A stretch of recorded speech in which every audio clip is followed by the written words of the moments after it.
श्री स्वामी समर्थ सगळ्यांना नमस्कार मंडळी। आजची रेसिपी आहे डोसा, पण त्याआधी मी तुम्हाला दाखवणार आहे बेटर कसं रेडी करायचं आहे। स्टेप बाय स्टेप मी तुम्हाला सर्व सांगणार आहे, अगदी डोसा बनवण्यापर्यंत। इथे मी 3 वाटी सुरती कोलम राईस घेतलेला आहे, 1 वाटी डाळ आणि हाफ टीस्पून मी मेथी घेतलेली, 2 टीस्पून मी चणा डाळ घेतलेली आहे, 2 टीस्पून आपल्याला पोहे घ्यायचे आहेत। आपण कांदा पोहे करतो ते छान असं धुवून घ्यायचं आहे सर्व।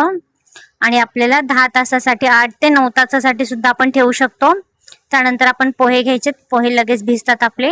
पोहे पण छान धुवून घ्यायचे आहेत आपल्याला। आता सर्वात आधी मी तांदूळ वाटून घेणार आहे, थोडंसं पाणी घालून छान बारीक वाटायचं आहे आपल्याला तांदूळ। त्यानंतर मी सर्व तांदूळ असे वाटून घेतलेले आहेत।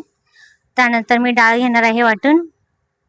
मग डाळमध्ये थोडंसं पाणी घालून आपल्याला डाळ पण वाटून घ्यायची आहे, जास्त पाणी नाही घालायचं आहे, थोडंसंच घातलेलं आहे मी पाणी।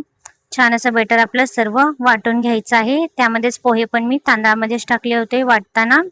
छान असं एक तार आपल्याला असं फिरवायचं एकच डायरेक्शन मध्ये। छान असं आपल्याला एकच डायरेक्शन मध्ये फिरवल्याने त्यामध्ये एअर जमा होतो। आणि नंतर आपण 1 पळी तेल घालायचं आहे, चवीला छान लागतं आणि अजिबात आपल्याला सोडा वगैरे घालण्याची गरज नाहीये। फर्मेंटेशन छान होतं बेटरचं आणि छान अशी जाळी सुद्धा सुटते। आता बघा आपलं बेटर किती आहे आणि सकाळी फर्मेंट झाल्यानंतर तुम्ही बघू शकता बेटर किती छान असं फुगलेलं आहे। छान फर्मेंट होतं डोसा बेटर असं बनवल्याने, आणि चवीला सुद्धा डोसा छान होतो जसा पाहिजे, एकदम क्रिस्पी पण होतो आणि छान जाळी सुटते। आता आपण सकाळी बघूया। छान असं बघू शकतात फर्मेंट झालेलं आहे आपलं डोसा बेटर। छान असं मिक्स करून घ्यायचं आहे।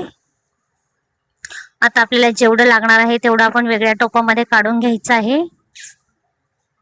इथे आपण चटणी बनवणार आहे। चटणी बनवण्यासाठी मी इथे 4 मिरच्या घेतलेल्या आहे, वल्ल खोबरं घेतलेलं आहे, लसण घालायचं आहे, कोथिंबीर घालायचं आहे, हिरव्या मिरच्या घातलेल्या आहेत, थोडंसं जिरे घालायचे आहे आणि फुटाणे घालायचे आहेत आणि चवीप्रमाणे मीठ घालायचं आहे। छान असं बारीक करून घ्यायचं आहे आपल्याला चटणी बनवलेली। आता मी तडका पॅन ठेवलेला आहे, त्याच्यामध्ये आपण तेल गरम करायचं आहे। मोहरी घालायची आहे 1 चमचा, छान मोहरी फुलू द्यायची आहे तडतडेपर्यंत। त्यानंतर भरपूर असा कढीपत्ता घालायचा आहे आणि ते चटणीमध्ये वतायची आहे फोडणी। आता आपण बटाट्याची भाजी बनवणार आहे। बटाट्याची भाजी बनवण्यासाठी मी इथे तेल टाकलेले आहे, जिरे मोहरी टाकलेली आहे, कढीपत्ता घालायचा आहे, कांदा घालायचा आहे